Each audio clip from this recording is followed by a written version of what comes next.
I told her I didn't believe in fate. I thought every meeting was just coincidence, nothing more. But one ordinary morning, a single conversation with a stranger changed the direction of my life in ways I never expected. And years later, I still ask myself what that meeting was really meant to be. Hi, my name is Alex. I'm 32 years old. I work in IT, mostly remote, mostly with numbers, logic, systems that either work or don't. I live alone in a small apartment not far from the city center. My life is structured, predictable, and honestly, that's how I like it. I've never believed in fate. I believe in choices, routines, and cause and effect. That morning started like any other. I woke up early, checked my emails, grabbed my laptop, and left the apartment thinking about deadlines. My phone battery was low, my laptop battery was worse, and I realized too late that I'd forgotten my charger. I stopped at a small coffee shop near my office, the kind of place people go every day without really noticing it. The line was slow. The coffee machine made strange noises, and the barista kept apologizing. I was standing there, half annoyed, half distracted, when I heard a quiet laugh behind me. She said, "This place always does this on Mondays. Like it knows we're already tired." I turned around. She was smiling, not trying too hard to be funny, just honest. She had a calm face, tired eyes, and a bag full of papers that looked like school materials. I replied without thinking, "Maybe the machine just hates routines." She nodded. "Or maybe it's reminding us to slow down." That was it. Nothing dramatic. Just a normal conversation between two strangers waiting for coffee. She introduced herself as Katie. She told me she was 30, a teacher at a local school. I told her my name, my age, my job. Simple facts. When I said I worked in IT, she joked that I probably believed everything could be fixed with logic. I said I believed most things could. She asked if I believed in fate. I smiled and said, "No, I don't believe in fate." She looked at me for a second, then said softly, "Then how do you explain us meeting today?" I laughed, not because it was deep, but because it was unexpected. I said it was just coincidence. She said maybe coincidence was just another word people used when they were afraid to admit something mattered. We got our coffee. We stood there for a moment, not knowing if the conversation was over. I could have left. She could have too. Instead, she asked where I was heading. I said to work. She said she had a free hour before school. We sat down. We talked about small things. About her students. About my projects. About how the city felt different depending on the time of day. There was no pressure, no flirting that felt forced. Just comfort. Before leaving, she asked if I wanted to meet again. Not a date, she said. Just coffee. I gave her my number. As I walked out, I told myself it was nothing special. Just a nice conversation. But the rest of the day, I kept thinking about her question. If I don't believe in fate, how do I explain meeting her that morning? 2 days after that coffee shop morning, Katie texted me a simple message. Same place, same time? No emojis, no pressure. Just a clear question. I told myself it was just coffee, the kind of thing normal adults do when they've had a decent conversation and want another one. Still, I caught myself checking the time more than once that day. When I walked in, she was already there, sitting near the window with a paper cup and a stack of worksheets spread out like she'd claimed the table as her tiny office. She looked up and smiled like we were continuing a conversation we'd only paused. "You made it," she said. "Traffic didn't try to stop me." I answered, hanging my jacket on the chair. Katie slid one of the worksheets closer, like she was showing me something important. It was a student's essay, full of honest mistakes and big handwriting. They wrote about their weekend, she said. It's half spelling errors, half real life. I looked at it, then back at her. That sounds like most people's lives. She laughed, then took a sip of coffee. It was easy again. Natural. No performance. We talked for an hour, then 2. She told me about the school, the staff meetings, the way kids can be cruel without realizing it. I told her about deadlines, client calls, the strange quiet of working from home, where you can go a whole day without speaking out loud. She listened like she actually cared, not like she was waiting for her turn to talk. When we stood up to leave, she adjusted her bag strap and said, "So, do you still think it was just coincidence?" I shrugged. It's 2 coffees now. That doesn't make it fate. She nodded like she accepted the answer, but her eyes stayed on mine a second longer than necessary. Maybe fate doesn't start with fireworks, she said. Maybe it starts with something small and keeps showing up until you notice. I didn't argue. Not because I believed her, but because it felt pointless to fight over words when the moment itself felt good. After that, we kept meeting. Not every day. Sometimes once a week, sometimes twice. Coffee became dinner. Dinner became a walk. A walk became sitting in my car outside her building for 10 extra minutes because neither of us wanted to end the conversation yet. She lived on the other side of town in a small apartment that smelled like laundry detergent and cheap vanilla candles. Her place was neat but lived in. Books stacked on the floor. A mug collection in the kitchen. A calendar on the fridge with school events and little notes written in blue pen. My apartment was simpler. Clean lines, minimal decoration. A desk that looked like a workstation, not a home. A couch that was mostly used for watching something late at night when I couldn't shut my brain off. The first time she came over, she stood in my living room and looked around like she was trying to understand me through my furniture. "It's very you," she said. "That doesn't sound like a compliment." "It is," she replied. "It's calm. Quiet. Like you don't like chaos." "I don't," I said. She walked to the window and looked down at the street. "I think I've had enough chaos for one lifetime," she admitted, not looking at me when she said it. I didn't push. People reveal things when they're ready. I'd learned that in my own way, through friendships that lasted and relationships that didn't. The truth was, I wasn't someone who fell fast. I didn't get swept away. I'd seen people chase feelings and call it love, then act surprised when it burned out. I'd always promised myself I wouldn't be that person. But with Katie, it didn't feel like chasing. It felt like stepping into something that was already waiting, like an open seat on a bus you didn't expect to find. Comfortable. Almost obvious. She started leaving small things at my place without announcing it. A hair tie on the counter. A spare toothbrush in the bathroom. A book on my coffee table, face down with a folded corner marking the page. One night, we cooked dinner together in my kitchen. I was chopping vegetables the way I do everything. Precise, organized. Katie moved around me with less structure, tasting sauce, adding salt, stirring without measuring. "You cook like you're coding," she teased. "And you cook like you're teaching," I said, improvising and hoping no one notices the mistakes. She pointed the spoon at me. "That's not fair. Teachers plan." "Sure," I said. And then real life walks in and laughs at the plan. She leaned against the counter and looked at me in that quiet way she had. The way that made me feel like she saw through the words and into the parts one didn't say. "You're not as closed off as you think," she said. "I'm not closed off," I answered automatically. She smiled. "You are. Just politely." That made me laugh, because it was true. After dinner, we sat on the couch. I put on a movie, but neither of us paid attention. She rested her head on my shoulder like it was the most normal thing in the world. I didn't move. I just stayed there, feeling the warmth of another person in my space, and realizing I hadn't felt that kind of ease in a long time. Later, when I walked her to her car, she hesitated before opening the door. "Do you ever get scared?" she asked. "Of what?" "Of things going well," she said. "Like it's going too smoothly, and you're waiting for something to ruin it." I didn't answer right away, because the honest answer was yes. I just didn't like admitting it. "I don't believe in fate," I finally said, softer than usual. "But I do believe in patterns. And sometimes when something feels too good, I start looking for the catch." Katie nodded like she understood. "I'm not asking you to believe in fate," she said. "I'm asking you to believe in what's right in front of you." She reached out, touched my hand, and for a second neither of us moved. It wasn't dramatic. It was simple, real. A few weeks later, she got sick. Nothing serious, just a bad cold. I offered to bring her soup, and she tried to refuse out of habit, out of independence, out of not wanting to be a burden. "It's not a big deal," I said on the phone. "I'm already out." "You don't have to," she insisted, her voice rough. "I want to," I said, and I meant it. When I arrived at her apartment, she opened the door in a hoodie and sweatpants, hair messy, face tired. She looked embarrassed, like she wanted me to only see her when she was put together. "You look human," I said. She rolled her eyes. "I look terrible." "You look real," I corrected.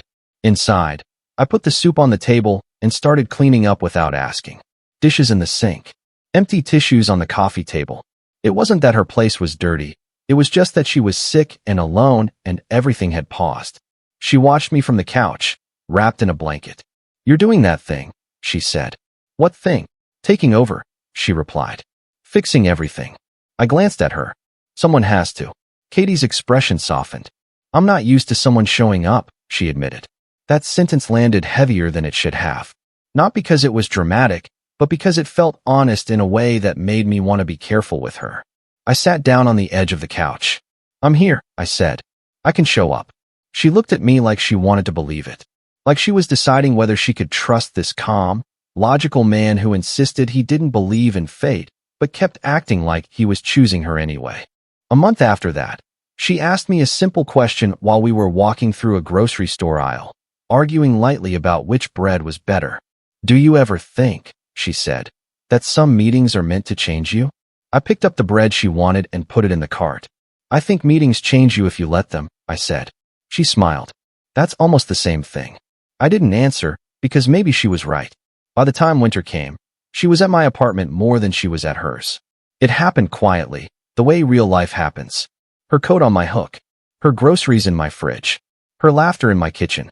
One night, after we brushed our teeth side by side like it was routine, she leaned on the bathroom doorway and said, "This is weird." "What is?" "How normal this feels," she said. Like we skipped the awkward part. I rinsed my toothbrush and set it down. "Maybe we didn't skip it," I said. "Maybe it just wasn't that awkward." Katie walked over and rested her head against my chest. "I know you don't like the word destiny," she murmured. "But you can't tell me this doesn't feel like something." I looked down at her. I thought about my quiet apartment that used to feel like a safe box, and how now it felt like a home. I thought about the first coffee shop morning, the broken machine, her laugh behind me, her question that still echoed sometimes when I was alone. I still didn't believe in fate. Not the way she did. I didn't believe the universe wrote scripts for people. But I did believe in the fact that out of all the places I could have stopped that morning, I stopped there. Out of all the people in line, she was behind me. Out of all the conversations I could have ignored, I answered hers. And somehow, without meaning to, I'd started choosing her again and again. "I don't know what it is," I said honestly, "but I know I want to keep doing this. With you." Katie pulled back just enough to look at me. Her eyes were calm, but they shined like she was holding something fragile and valuable at the same time. "Then maybe," she said softly, "that's the explanation." Living together didn't start with a decision. There was no long conversation, no official moment where we agreed on it. It happened the way many real things do, quietly, through habits that slowly replaced old routines. Katie's apartment key stayed on her table untouched for weeks. Her clothes filled half my closet. Her books appeared on my shelves, mixed with my technical manuals and notebooks. Mornings changed first. I used to wake up, check my phone, and go straight to work mode. Now there was the sound of someone moving in the kitchen, the smell of coffee already brewing, the quiet hum of life happening beside me. Katie woke up earlier than I did. Teachers always do. She liked to sit at the table with her planner, marking lessons, sipping coffee, completely focused. At first, I watched her from the doorway without saying anything. It felt strange how normal it looked, like she had always been there. "Stop staring," she said once, without looking up. "I'm not staring," I replied. "You are," she said calmly. "You look like you're trying to memorize this." Maybe I was. Days became predictable in a new way. I worked from home, headphones on, typing code, joining meetings. Katie left for school every morning, sometimes tired, sometimes excited, sometimes already annoyed by the day ahead. We learned each other's rhythms. When to talk, when to stay quiet, when to just sit in the same room doing separate things. People around us started using words like serious and settled. Her colleagues asked about me. My coworkers heard her voice in the background during calls and started asking if I was married. No, I always said. Not married. But the question lingered. We talked about the future without pressure. Kids someday. Maybe a bigger place. A trip she wanted to take in the summer. I listened, calculated timelines in my head, adjusted expectations. Katie spoke in feelings. I spoke in plans. Somehow it worked. At least it felt like it did. The first cracks didn't come from fights.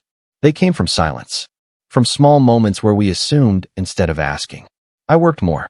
Not because I wanted to escape, but because projects grew, responsibilities stacked up, and work was familiar. Safe. Katie noticed, even when she didn't say anything. She started coming home quieter. Less stories about school. More tired sighs. One evening, she sat across from me at the table while I was answering emails on my laptop. "Can you close that for a minute?" she asked. I glanced up. "Just one thing." She nodded and waited. I finished typing, closed the laptop, and leaned back. What's up? She traced the edge of her mug with her finger. Do you feel like we're still choosing each other? The question caught me off guard. Of course, I said immediately. But do you feel it? She asked. I searched for the right words. I hated vague questions. I liked problems with solutions. We live together, I said. We plan things. We talk about the future. That's not what I asked, she replied gently. I felt irritation rise, not toward her, but toward the uncertainty. What do you want me to say? Katie exhaled slowly. I want to feel like you see me, not just as part of your life, but as someone you still notice. I nodded, because logically it made sense.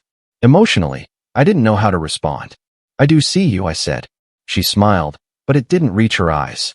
I know you think you do. That night, we went to bed without resolving anything. It wasn't a fight, just a pause. Weeks passed. We adjusted again, like people always do. Date nights were scheduled instead of spontaneous. Conversations happened between tasks. Love became quieter, steadier, but also heavier. Katie started saying things like, "Remember when we used to talk for hours?" I responded with, "We still do, just differently." Both of us were right. Both of us felt slightly disappointed. One Sunday afternoon, we sat on the couch, half watching a movie. Katie leaned her head on my shoulder, the same way she always did. But this time, it felt different. Like the gesture was trying to bring back something instead of simply existing. "Do you ever think," she said softly, "that we fell in love with the idea of that first meeting?" I tensed. "What do you mean?" "The coffee shop," she said. "The timing. The way it felt special." "That's not why we stayed together," I replied. "Isn't it?" she asked. I wanted to argue, to list reasons. Compatibility, shared values, trust. But something stopped me, because I realized how often we referenced that first day, like it was proof of something bigger. "I think," I said slowly, "we stayed because it worked." Katie turned to face me. "And does it still work?" The question stayed between us, unanswered. Life didn't stop. Bills came. School events filled Katie's calendar. My projects expanded. We were functioning well. From the outside, we looked stable, happy even. But inside, something was shifting. Katie began spending more time with friends after work. I didn't question it. She needed space. I respected that. Or at least, I told myself I did. In reality, I was relieved. Space meant fewer conversations I didn't know how to finish. One night, she came home later than usual. She sat at the kitchen table, quiet, thoughtful. "I talked to my friend today," she said. "About what?" I asked. "About us," she answered. I waited.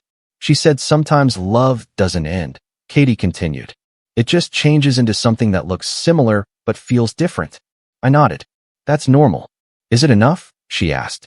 I didn't answer immediately, because I didn't know. A few days later, while folding laundry together, Katie held up one of my shirts and said, almost jokingly, "When did we become this?" I smiled. "This what?" "This comfortable," she said. "This predictable." I shrugged. "Is that bad?"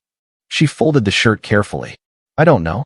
I just know it scares me more than chaos ever did." That sentence stayed with me. I started noticing things I hadn't before. How she hesitated before touching me sometimes. How she sighed when I talked about work for too long. How I felt defensive instead of curious when she shared doubts. We weren't falling apart. We were drifting. One evening, sitting on the balcony with the city lights below us, Katie wrapped herself in a blanket and said, "Do you remember what you told me when I was sick? That I was there?" I said, "You said you could show up," she replied. "I believe that. I still show up," I said. She looked at me, really looked. "You do. Just not the way I need anymore." That hurt more than an argument would have. Because it wasn't an accusation. It was an observation. I wanted to fix it. To ask what she needed, to adjust, to optimize the relationship the way I optimized everything else. But relationships weren't systems. They were feelings. And feelings didn't follow logic. That night, lying next to her in bed, I stared at the ceiling and thought about fate again. About how we met. About how easy it all felt in the beginning. About how certain I'd been that logic could guide me through anything. Katie turned toward me in the dark. "Alex," she whispered. "Yeah. Do you think destiny can be real and still not be forever?" I closed my eyes. I said slowly, "some things are meant to happen. Not all of them are meant to last." She didn't reply, but she squeezed my hand, and for the first time since we'd met, That simple gesture felt like goodbye trying to disguise itself as comfort. The change didn't arrive suddenly. It settled in quietly, like dust you don't notice until it covers everything. We were still living together, still sharing meals, still asking each other how the day went. From the outside, nothing looked broken. Inside, everything felt slightly off. Katie stopped talking about the future. No more summer trips, no casual mentions of kids someday. I noticed it, but didn't bring it up. Part of me was relieved. Talking about the future meant confronting how uncertain it suddenly felt. Arguments, when they happened, were calm and tired. No raised voices. No slammed doors. Just pauses in the middle of conversations, unfinished sentences, looks that said more than words. One evening, she stood in the doorway of my home office while I was finishing work. "Do you have a minute?" she asked. I closed the laptop immediately. "Yeah." She sat on the edge of the couch, hands folded. "I feel like we're roommates who care about each other." "That's not a bad thing," I said automatically. She looked at me. I didn't say it was. I said it's not what I thought we were building. I leaned back, trying to understand where exactly we'd missed each other. "We're stable," I said. "We're honest. We don't hurt each other." Katie nodded. "I know. And that's why this is so hard. There's nothing to blame." That was the truth. No betrayal. No secrets. Just two people growing in slightly different directions. She started spending weekends at her sister's place sometimes. I didn't ask questions. She didn't offer explanations. When she came back, she was calmer, but also more distant, like she was slowly practicing life without me. One night, while washing dishes together, she said, "Do you ever feel like we stayed because leaving would feel like failing?" The plate slipped slightly in my hands. "I don't see it as failing." "I do," she admitted. "I believe that first meeting meant something big, something permanent." I dried my hands and turned to her. And now I think it meant something important," she said. "Just not what I expected." We sat at the table afterward, the kitchen quiet around us. "Do you regret it?" I asked. She thought for a moment. "No, but I'm afraid of regretting staying." That sentence changed everything. After that, we stopped pretending everything was fine. Not dramatically, just honestly. We talked more, but those talks didn't bring us closer. They clarified what we were avoiding. Katie admitted she felt like she had built her idea of love around how special our beginning felt. How the timing, the coincidence, the words we said that first day had shaped her belief that this was destiny. And I held on to that story, she said. Even when the feeling changed. I admitted something too. That I had stayed because the relationship made sense. Because it was safe. Because it fit neatly into my life. "I thought love was something you maintain," I said. "Like stability you protect." She smiled sadly. "And I thought love was something you feel, even when it's messy." Neither of us was wrong. We were just different. The night we finally decided to separate wasn't dramatic. We sat on the couch, the same couch where we'd once barely paid attention to a movie because we were too focused on each other. "I don't think we're broken," Katie said. "I think we're finished." I nodded. Saying it out loud didn't hurt the way I expected. It felt honest. Heavy but honest. We agreed to take time. No rushing. No anger. She would move out at the end of the month. We would help each other. We would stay kind. Packing her things was harder than the decision itself. Every object carried memory. A mug from a school event. A sweater she always wore when it rained. Books with folded pages marking moments she loved. On her last night in the apartment, we sat on the floor surrounded by boxes. "Do you still not believe in fate?" she asked quietly. I thought about the coffee shop. The broken machine. Her laugh. Everything that followed. "I believe that meeting you changed me," I said. "I don't know if that's fate, but it matters." She nodded. It changed me too. When she left the next morning, the apartment felt unfamiliar again. Too quiet. Too empty. But also strangely calm. Weeks later, we met once to exchange a few remaining things. The conversation was polite, warm, careful. Like two people who shared something real and didn't want to damage it with bitterness. As she walked away, she turned and said, "I hope you find what you're looking for." I replied, "I hope you do too." And for the first time since that first meeting, I didn't try to explain it. I just let it be what it was. Life after Katie didn't collapse. It simplified. The apartment stayed quiet, but not painfully so. At first, the silence felt unfamiliar, like a room after guests leave. I noticed habits that no longer had a reason to exist. 2 mugs in the morning instead of 1. Her side of the closet empty. The calendar still hanging on the fridge, but no new notes written in blue pen. I didn't rush to change anything. I let the space be what it was. Work filled the days easily. Logic always does. Projects, deadlines, meetings. People assumed I was fine because I functioned. And in many ways, I was. There was no heartbreak in the dramatic sense. No sleepless nights. Just a steady understanding that something meaningful had ended. A few months passed. One morning, on my way to a meeting, I stopped at the same coffee shop. Not intentionally. My usual place was closed, and this one was on the way. The machine was working. The line moved quickly. Everything felt ordinary. I ordered my coffee and stood near the window, waiting. For a second, I expected to hear her voice behind me. The thought surprised me. I didn't turn around. No one was there. I took my coffee and sat alone. That was when I realized something important. I no longer needed that place to prove anything. The memory existed without demanding attention. It had become part of my past, not a question I still needed answered. Katie and I didn't stay in close contact. We exchanged a message once, months later, when a book I owned showed up at her sister's place by mistake. We met briefly to return it. The conversation was warm, respectful, and clearly finished. She told me she'd moved to a different neighborhood. She looked lighter. Not happier in an obvious way, but more aligned with herself. "I'm seeing someone," she said, not apologetically, just honestly. "That's good," I replied.